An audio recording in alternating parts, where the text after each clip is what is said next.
আসসালামু আলাইকুম। আজ আমি আপনাদের 2.5 হাত বহরের 3 গজ পরিমাণ অর্গেন্ডি কাপড় দিয়ে খুব সহজভাবে নায়রা তৈরি করে দেখাবো। ভিডিওটা অবশ্যই মনোযোগ দিয়ে দেখবেন, তাহলে আপনারা খুব সহজেই এটা বানিয়ে ফেলতে পারবেন। তো কাপড়টাকে প্রথমে 2 পার্টে ভাঁজ করে নিয়েছি সাইড দিয়ে। এবার আরও একটা ভাঁজ দিলাম।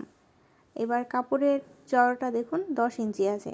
তো আপনারা যদি 36 বডির জন্য বানান তাহলে আপনাদের এই চওড়াটা হয়ে যাবে। তবে যদি 40 বডির জন্য বানান তাহলে এখানে কিন্তু কমে যাচ্ছে। তো আমাদের বডির মাপ যতটুকু সেই অনুযায়ী আমাদের এই ভাঁজটা নিতে হয়। আমাদের বডি আমি 40 বডির জন্য বানাবো। 40-এ 4 ভাগের 1 ভাগ 10 এবং 1 ইঞ্চি এক্সট্রা লাগবে, তো 11 ইঞ্চি। তো এভাবে করে আপনারা ভাগ করে নেবেন। বডি যতটুকু হবে তার 4 ভাগের 1 ভাগ প্লাস 1 ইঞ্চি করে কাপড়টা আপনারা ভাঁজ করে নেবেন।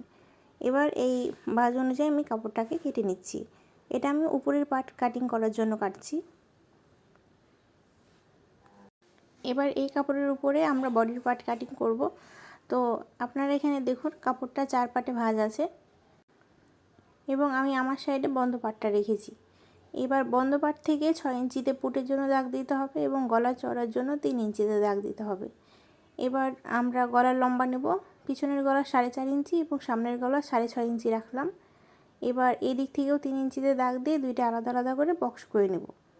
বক্স করলে আপনাদের গলার শেপটা দেওয়া সুবিধা হবে। এবার এই বক্সের ভিতরে গলা শেপ দেব। তো দুইটাই আমি রাউন্ড গলা রাখছি। তো দুইটাই দেখুন আমরা বক্সের মধ্যে রাউন্ড শেপ দিয়ে নিলাম। এবার ঘাড়ে আমরা 1/2 ইঞ্চিতে ডাউন করে নিব, তাহলে ফিনিশিংটা ভালো আসবে। এবার এখান থেকে বগলের লম্বাটা 7 ইঞ্চি নিব এবং এখানেও একটা বক্স করে নেব। এবার আমরা এখানেও বগলের শেপটা দিয়ে নিলাম। তো কোণার অংশটা জাস্ট এভাবে একটু রাউন্ড করে দিবেন, তাহলে বগলের শেপটা চলে আসবে। এবার বডির মাপ নেব। বডি হচ্ছে 40-40-এ 4 ভাগের 1 ভাগ 10 ইঞ্চি এবং 1 ইঞ্চি এক্সট্রা নিতে হবে সেলাইয়ের জন্য। 11 ইঞ্চিতে দাগ দিয়ে নিলাম। এবার উপর থেকে লম্বা আমরা এখানে 16 ইঞ্চি নিব সেলাইয়ের পর, এটা 15 ইঞ্চি টিকবে। তো এই সাইড থেকেও সেমভাবে আমরা 16 ইঞ্চিতে দাগ দিয়ে নিচ্ছি। এবার বডিতে যতটুকু নিয়েছিলাম এখানে 1 ইঞ্চি কম নিব।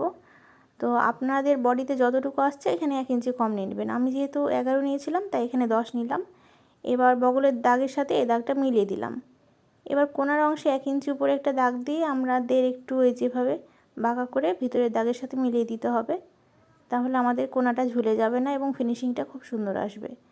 এবার আমরা দাগ অনুযায়ী কাপড়টা কাটিং করে নিচ্ছি। আপনারা একটু লক্ষ্য করুন কোন দাগ অনুযায়ী কাপড়টা কাটিং করছি, তাহলে আপনাদের এটা কাটতে সুবিধা হবে।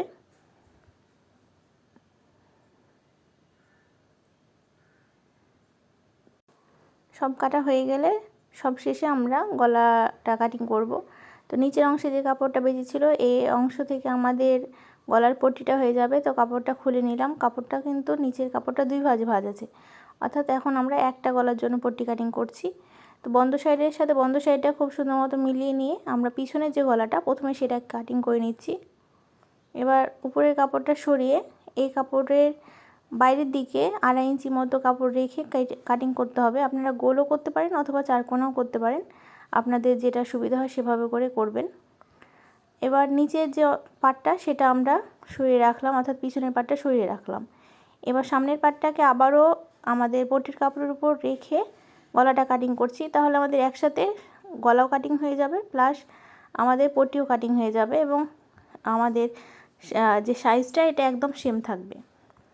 তো এই কাপড়ের বাইরের দিকেও 2.5 ইঞ্চি কাপড় রেখে আমরা কাটিং করে নিচ্ছি। আপনারা এভাবেই রাখতে পারেন অথবা আপনারা যদি চান যে গলার শেপেই রাখবেন সেক্ষেত্রেও আপনারা রাখতে পারেন। তো দেখুন এটা কিন্তু আমি গলার শেপেই রাখলাম। তো পটির কাপড় কাটা কমপ্লিট হয়ে গেছে।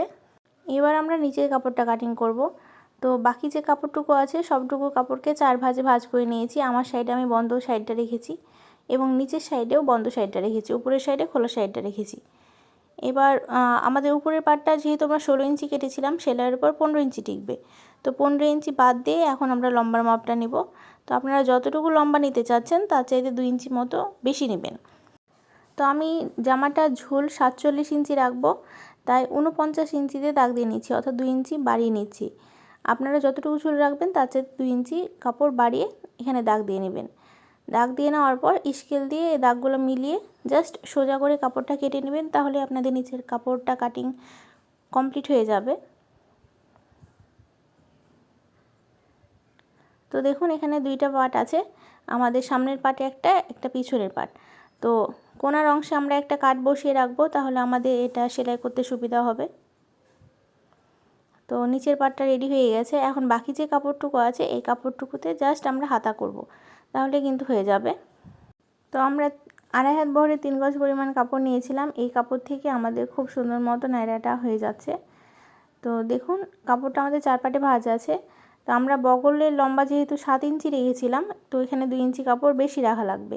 তো এখানে কাপড় একটু বেশি আছে, তো কাপড়টা আমরা নষ্ট করব না। সাইডের যে কাপড়টা বাঁচবে সেটা থেকে আমরা বেল্ট বানিয়ে নিব। তো দেখুন আমি এখানে 9 ইঞ্চি করে কাপড়টাকে ভাঁজ করে নিচ্ছি। আপনারা বগলটা যতটুকু লম্বা নেবেন তার চাইতে 2 ইঞ্চি বেশি নেবেন, তাহলেই আপনাদের হাতাটা বগলের সাথে সুন্দর মতো হয়ে লেগে যাবে। এবার উপরের সাইড থেকে 3.5 ইঞ্চিতে দাগ দিয়ে আমরা বন্ধ সাইডের সাথে একটু ডাউন করে মিলিয়ে দিচ্ছি। তো লম্বাটা আমাদের এখানে 21 ইঞ্চি আছে, আমি এটা ফুল হাতা বানাবো, সো সম্পূর্ণ লম্বাটাই নিয়ে নিলাম এবং হাতার মোহরি এখানে আমি 5 ইঞ্চি রাখছি। এবার বগলের সাথে জাস্ট এভাবে মিলিয়ে দেবো, তাহলে আমাদের হাতাটা হয়ে গেল। এখন দাগ অনুযায়ী কাপড়টাকে কাটিং করে নিচ্ছি। প্রিয় দর্শক, আপনি যদি আমার চ্যানেলে নতুন দর্শক হয়ে থাকেন এবং আমার চ্যানেলে রেগুলার আপডেট ভিডিও পেতে চান, অবশ্যই আমার চ্যানেলটা সাবস্ক্রাইব করে পাশে আসা বেল আইকনটা অন করে রাখবেন পরবর্তী ভিডিওর নোটিফিকেশান সবার আগে পাওয়ার জন্য। এবং যারা অলরেডি আমার চ্যানেলের সাথে আছেন তাদের অসংখ্য ধন্যবাদ। তো দেখুন হাতাটা আমাদের কাটিং করা হয়ে গেছে। এবার বাকি যে কাপড়টুকু আছে সেই কাপড়টুকুকে আমরা ভাঁজ করে এখানে বেল্টের কাপড় বের করে নিব। তো যারা বেল্ট ব্যবহার করতে পছন্দ করেন তারা বেল্ট করে নেবেন, আর যারা দড়ি পরতে পছন্দ করেন তারা দড়ি করে নেবেন। তো দেখুন এটা 2.5 ইঞ্চি চওড়া করে আমরা কেটে নিলাম। এখানে বেল্টের লম্বাটা আমাদের 21 ইঞ্চি আছে, আপনারা চাইলে আরও একটু বড় করতে পারেন। এবার আমি আপনাদের এটা সেলাই করে দেখাবো। তো সেলাইটা আমি শর্টকাট করে দেখাচ্ছি, আপনারা একটু লক্ষ্য করুন। তো প্রথমে পট্টির কাপড়ের নিচের অংশটা পুরোটা ফোল্ড করে সেলাই করে নেব, তারপর গলার সাথে বসিয়ে গলা বরাবর পুরোটা মিলিয়ে সেলাই করে নেব। সেলাই করা হয়ে গেলে পট্টিটা পিছন দিকে উল্টিয়ে তারপরে আমরা তুরপাই করে নেব।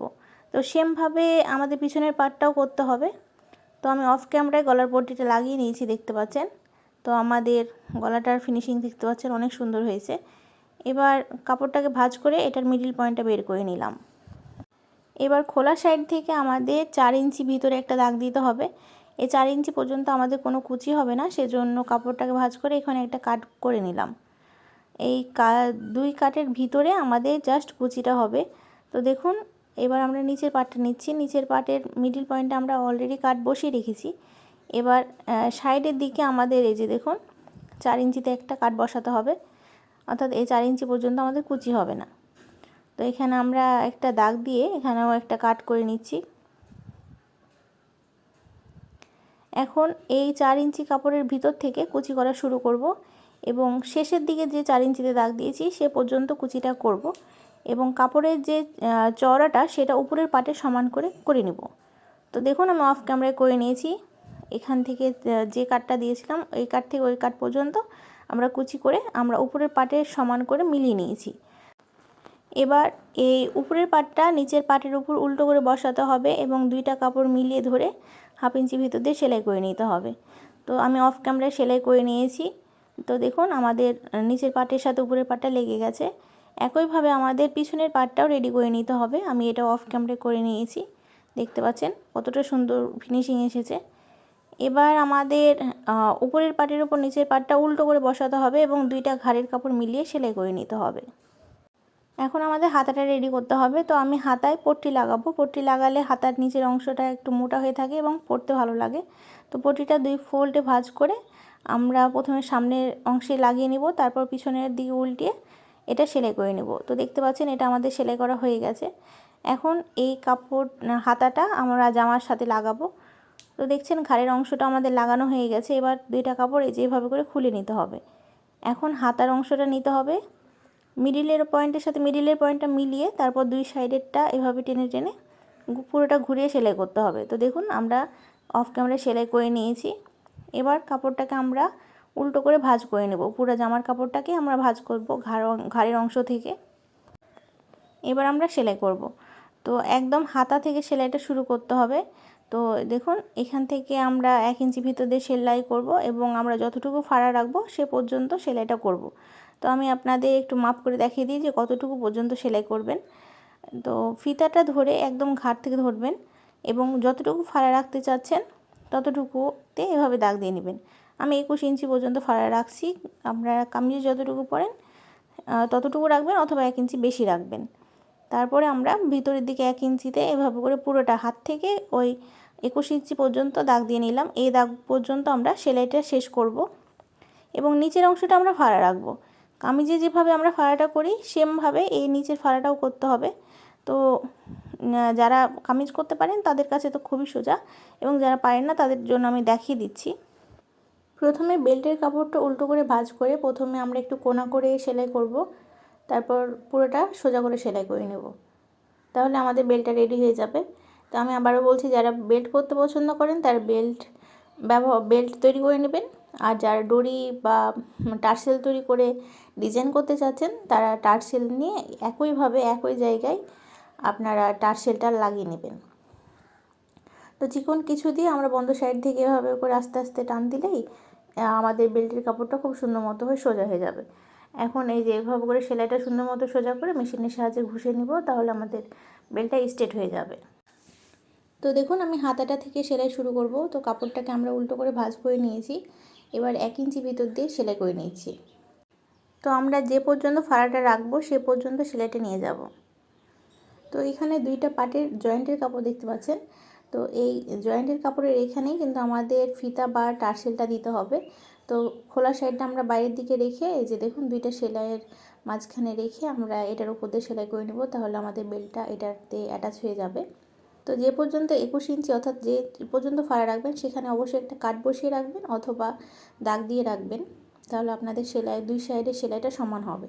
এবার নিচের অংশটা সেলাই করব। তো যে কোনো একটা সাইড থেকে সেলাই শুরু করব। তো যেভাবে করে 2 ফোল্ডে ভাঁজ করে নেওয়ার পরে আমরা সেলাই করছি।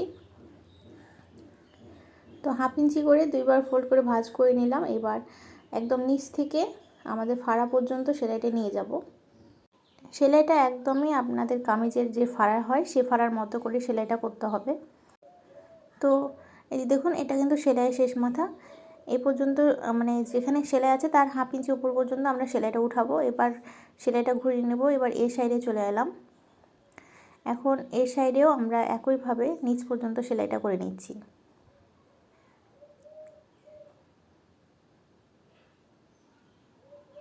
আমি আপনাদের একটা সাইড সেলাই করে দেখালাম, আপনারা একইভাবে অন্য সাইডটাও সেলাই করে নেবেন। দুইটা সাইড সেলাই দেখাতে গেলে ভিডিওটা অনেক বড় হয়ে যাবে, সেজন্য আমি আপনাদের একটা সাইড সেলাই করে দেখালাম। এবার নিচের অংশটা একইভাবে 2বার ফোল্ড করে ভাঁজ করব, করার পর এক মাথা থেকে অন্য মাথা পর্যন্ত পুরোটা সেলাই করে নিব, তাহলে আমাদের নায়রাটা রেডি হয়ে যাবে। আমি প্রত্যেকটা কাজ আপনাদের খুবই সহজভাবে দেখানোর চেষ্টা করেছি। আশা করি ভিডিওটা দেখার পর আপনারা খুব সহজেই নায়রাটা তৈরি করে ফেলতে পারবেন। তো আজকের ভিডিওটি আপনাদের কাছে কেমন লেগেছে কমেন্ট বক্সে কমেন্ট করে জানাতে একদমই ভুলবেন না, এবং নতুন নতুন ভিডিও পাওয়ার জন্য অবশ্যই আমার চ্যানেলটা সাবস্ক্রাইব করে আমার চ্যানেলের সাথে থাকবেন। তো দেখতে পাচ্ছেন আমার নায়রাটা একদম রেডি হয়ে গেছে। তো অবশ্যই ট্রাই করবেন এবং কেমন হয়েছে কমেন্ট বক্সে কমেন্ট করে জানাতে একদমই ভুলবেন না। আজকের মতো এই পর্যন্তই। আসসালামু আলাইকুম।